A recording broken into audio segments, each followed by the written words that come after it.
Hi all, welcome back to our YouTube channel. അപ്പോൾ നമ്മൾ നോക്കാൻ പോകുന്നത് 4ാമത്തെ ചാപ്റ്ററാണ്, chemoreception in the organism. ഓർഗാനിസത്തിൻ്റെ ഉള്ളിൽ നടക്കുന്ന ഓരോരോ റിസപ്ഷൻസും അതുപോലെ തന്നെ ഓരോരോ ഹോർമോൺ എക്സ്ചേഞ്ചും കാര്യങ്ങളൊക്കെയാണ് നമ്മൾ നോക്കാൻ പോകുന്നത്. ഓരോ ഹോർമോൺസിനും ഒരു ടാർഗറ്റ് ആയിട്ടുള്ളൊരു സെല്ലുണ്ട്. അപ്പോൾ ഓരോ ഹോർമോൺസും ആക്റ്റീവ് ആവുന്ന സമയത്ത് അവർ ആ ടാർഗറ്റ് സെൽസിലേക്കാണ് എത്തുന്നത്. അപ്പോൾ ഓരോ ഹോർമോൺസിനും ഓരോ ടാർഗറ്റ് സെൽസസ് ഉണ്ടായിരിക്കാം. അതുപോലെ തന്നെ ഒരു സ്പെസിഫിക് റിസപ്റ്റേഴ്സ് ആക്സെപ്റ്റ് ചെയ്യാനൊക്കെ ഉള്ള കഴിവുണ്ടായിരിക്കാം. പിന്നെ അതുപോലെ അവരെന്ത് ചെയ്യുന്നു, ഹോർമോൺ റിസപ്റ്റർ കോംപ്ലക്സ് ഉണ്ടാക്കുന്നു. സെൽ ഫങ്ഷൻസ് ഒക്കെ റെഗുലേറ്റ് ചെയ്യാൻ വേണ്ടിയിട്ട് ഹോർമോൺ റിസപ്റ്റർ കോംപ്ലക്സ് ഉണ്ടാക്കിയെടുക്കുന്നു.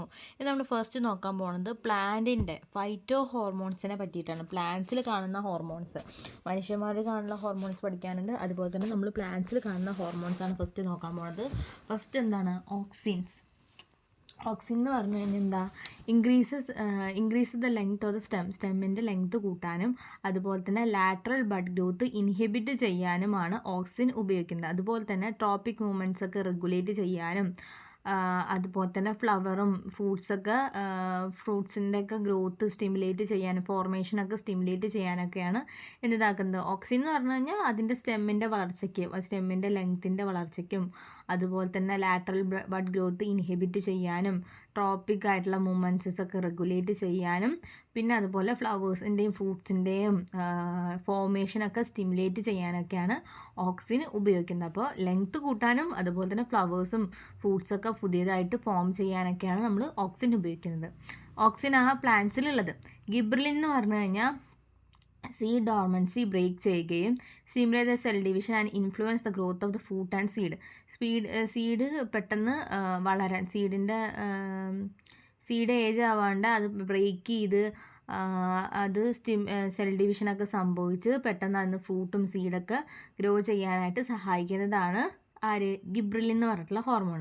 സൈറ്റോകൈനിൻ എന്ന് പറഞ്ഞു കഴിഞ്ഞാൽ cell division, cell differentiation, stimulate the growth of lateral bud and delay sensations and retain the green colour, promotes transport of nutrients. സൈറ്റോകൈനൻസിൻ്റെ പ്രസൻസിലാണ് ഈ പ്ലാന്റ് എന്ന് വെച്ചാൽ വലിപ്പം ലെങ്ത്ത് മാത്രം കൂടിയാൽ പാടില്ലല്ലോ. സെൽ ഡിവിഷൻ നടക്കണം, സെൽ ഡിഫറൻസിയേഷൻ നടക്കണം, പിന്നെ അതുപോലെ ലാറ്ററൽ ബഡ്സ് ഒക്കെ ഗ്രോത്ത് ചെയ്യാൻ വേണ്ടിയിട്ട് സ്റ്റിമുലേറ്റ് ചെയ്യണം. പിന്നെ സെൻസൻസ് എന്ന് പറഞ്ഞു കഴിഞ്ഞാൽ ഏജിങ് ഡിലേ ചെയ്തിട്ട് ഗ്രീൻ കളറ് നമുക്ക് ഒരു ഗ്രീൻ കളർ റിറ്റെയിൻ ചെയ്ത് കൊണ്ടുവരാനും അതുപോലെ തന്നെ ന്യൂട്രിയൻസിൻ്റെ ട്രാൻസ്പോർട്ട് പ്രൊമോട്ട് ചെയ്യാനാണ് സൈറ്റോകൈനിൻ യൂസ് ചെയ്യുന്നത്, ഹോർമോൺസിൻ്റെ യൂസ്. പിന്നെ എത്തിലിൻ എന്ന് പറഞ്ഞു കഴിഞ്ഞാൽ ക്ലോറോഫിൽ ഇല്ലാണ്ടാക്കുന്നു, ഡിഗ്രേഡ് ചെയ്യുന്നു. അതേപോലെ പ്രോട്ടീനും ന്യൂക്ലിക് ആസിഡൊക്കെ ഡിഗ്രേഡ് ചെയ്യുന്നു.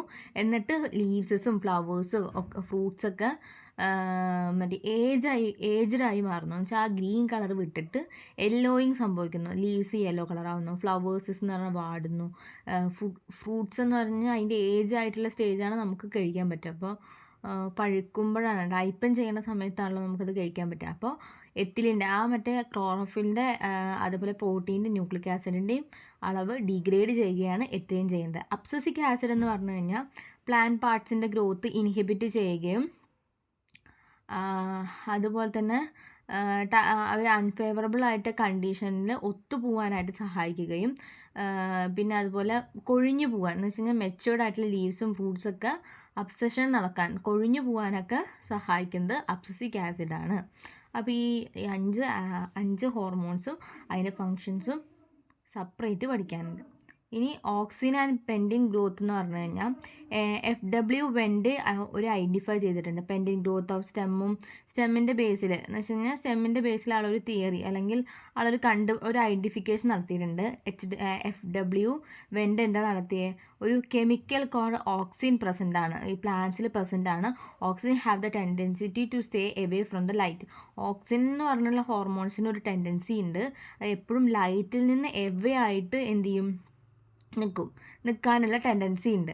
അപ്പോൾ ലൈറ്റിൽ നിന്ന് എവേ ആയിട്ട് നിൽക്കുന്ന സമയത്ത് സൺലൈറ്റ് ഒരു സൈഡിൽ നിന്ന് മാത്രം, ഓൺലി വൺ ഡയറക്ഷനിൽ നിന്ന് മാത്രമാണ് സൺലൈറ്റ് കിട്ടുന്നത് എങ്കിൽ അവരെന്ത് ചെയ്യും, ഓപ്പോസിറ്റ് സൈഡിലേക്ക് എന്ന് വെച്ചാൽ ഷെയ്ഡായിട്ടുള്ള സ്ഥലത്ത് എന്ന് വെച്ച് കഴിഞ്ഞാൽ സൺലൈറ്റ് ഇല്ലാത്ത ആ സൈഡിലേക്ക് എന്ത് ചെയ്യും, മൂവ് ചെയ്യാൻ തുടങ്ങും. അപ്പോൾ ഓക്സിന് എന്താ പറയുക, ലൈറ്റിൽ നിന്ന് സ്റ്റേ എവേ ചെയ്യാനുള്ള ഒരു ടെൻഡൻസി ഉള്ളത് കൊണ്ട് ഓക്സിജൻ എന്ത് ചെയ്യും, സൺലൈറ്റ് ഒരു ഡയറക്ഷനിൽ നിന്ന് മാത്രമേ വരുന്നുള്ളൂ വെച്ചാൽ ആ ഓക്സിജൻ കണ്ടൻറ്റുള്ള പ്ലാന്റ് എന്ത് ചെയ്യും, ഓപ്പോസിറ്റ് സൈഡിലേക്ക് അല്ലെങ്കിൽ ഷെയ്ഡഡ് സൈഡിലേക്ക് മാറുന്നു. അതാണ് ഹോർമോൺ റിസപ്റ്റർ കോംപ്ലക്സ് ഉണ്ടാക്കുന്നത്. പിന്നെ അതിന് സെൽ എലോങ്ങേഷൻ ആ സൈഡിലേക്ക് എന്ന് വെച്ച് കഴിഞ്ഞാൽ എതിരെ ഉള്ള സൈഡിലേക്ക് സെൽ എലോങ്ങേഷനും ഗ്രോത്തും ഒക്കെ ഉണ്ടാകുന്നു, ഓപ്പോസിറ്റ് സൈഡിലേക്ക് ഉണ്ടാകുന്നു. പക്ഷേ ഈ സ്റ്റെമ്മ് നൈറ്റ് ടൈമിലും അതുപോലെ വെർട്ടിക്കലായിട്ട് സൺലൈറ്റിൽ ഏറ്റവും നേരെയായിട്ടാണ് നിൽക്കുന്നത് എങ്കിലും ഇത് പോസിബിൾ അല്ല, ഈ ഓക്സിൻ്റെ ഈ ബെൻഡിങ് പോസിബിൾ അല്ല. അപ്പോൾ അതാണ് ഓക്സിൻ ആൻഡ് ബെൻഡിങ് ഗ്രോത്ത് എന്ന് പറയുന്നത്. ഇനി അടുത്തത് എന്ന് പറഞ്ഞു കഴിഞ്ഞാൽ synthetic plant hormone and their uses. Synthetic ആയിട്ട് നമ്മൾ എക്സ്ട്രാ ആയിട്ട് ആഡ് ചെയ്ത് സിന്തറ്റിക് ആയിട്ട് യൂസ് ചെയ്യുന്നതാണ് synthetic auxin. Induce root formation in stem cutting. Stem cut ചെയ്ത ഭാഗത്തൊക്കെ പുതിയ പുതിയ റൂട്ട്സ് ഒക്കെ വന്ന് ഒക്കെ യൂസ് ചെയ്യും. 2,4-D is used as a weedicide എന്ന് വെച്ചാൽ നമ്മൾ യൂസ് ചെയ്യുന്ന സിന്തറ്റിക് ഓക്സിനാണ് 2,4-D. ഓക്കെ. പിന്നെ സിന്തറ്റിക് ഗിബ്രലിൻ എന്ന് പറഞ്ഞു കഴിഞ്ഞാൽ ഫ്രൂട്ടിൻ്റെ സൈസൊക്കെ കൂടാൻ വേണ്ടിയിട്ട്, നമ്മളിപ്പോൾ ഫാമറൊക്കെ ആണെങ്കിൽ ഫ്രൂട്ടിൻ്റെ സൈസ് ഭയങ്കരമായിട്ട് കൂടാൻ വേണ്ടി യൂസ് ചെയ്യുന്നതാണ് ഗിബ്രലിൻ, സിന്തറ്റിക് ഗിബ്രലിൻ. അതുപോലെ തന്നെ സ്റ്റെമ്മിൻ്റെ എലോങ്ങേഷനൊക്കെ കൂടാൻ വേണ്ടിയിട്ടാണ് ഗിബ്രലിൻ യൂസ് ചെയ്യുന്നത്. പിന്നെ അതേപോലെ എത്തിലിനാണെങ്കിൽ എന്ന് വെച്ച് കഴിഞ്ഞാൽ കുറേ ഫ്രൂട്ട്സസ് ഒരേ ടൈമിൽ സെയിം ടൈമിൽ ഹാർവെസ്റ്റ് ചെയ്യാൻ വേണ്ടിയിട്ട് എന്ന് വെച്ച് കഴിഞ്ഞാൽ ഇടയ്ക്കിടയ്ക്കാണല്ലോ നമ്മൾ സാധാ ഒന്നും കൊടുത്തിട്ടില്ലെങ്കിൽ ഓരോന്നും അതിൻ്റെ ടൈപ്പിലാണ് ചെയ്യുക ഹാർവെസ്റ്റ് ഉണ്ടാവുക. പക്ഷേ ഇതെന്ന് വെച്ച് കഴിഞ്ഞാൽ സെയിം ടൈപ്പിൽ ഫ്രൂട്ട് റൈപ്പൺ ചെയ്യാനും അത് ഹാർവെസ്റ്റ് ചെയ്യാനും വേണ്ടി ഉപയോഗിക്കുന്നതാണ് സിന്തറ്റിക് എത്തിലിൻ. അപ്പോൾ അതാണ് നമ്മൾ സിന്തറ്റിക് ആയിട്ട് ഫാമേഴ്സ് യൂസ് ചെയ്യുന്ന പ്ലാന്റ് ഹോർമോൺസസ്. അപ്പോൾ ഇതുണ്ടോ സിന്തറ്റിക് ഓക്സിൻസ് എന്ന് പറഞ്ഞു കഴിഞ്ഞാൽ induce the root formation and stem cutting. പിന്നെ അതുപോലെ ഗിബ്രലിൻ എന്ന് പറഞ്ഞു കഴിഞ്ഞാൽ ഫ്രൂട്ടിൻ്റെ സൈസ് കൂടാൻ സഹായിക്കുന്നു. എത്തിലിൻ എന്ന് പറഞ്ഞു കഴിഞ്ഞാൽ ഫ്രൂട്ട് ഇപ്പോൾ ഉണ്ടായ ഫ്രൂട്ട് ഒരേ ടൈമിൽ എന്ന് വെച്ചാൽ ഹാർവെസ്റ്റ് ചെയ്യുന്ന സമയത്ത് മാത്രം റൈപ്പൺ ചെയ്താൽ മതി.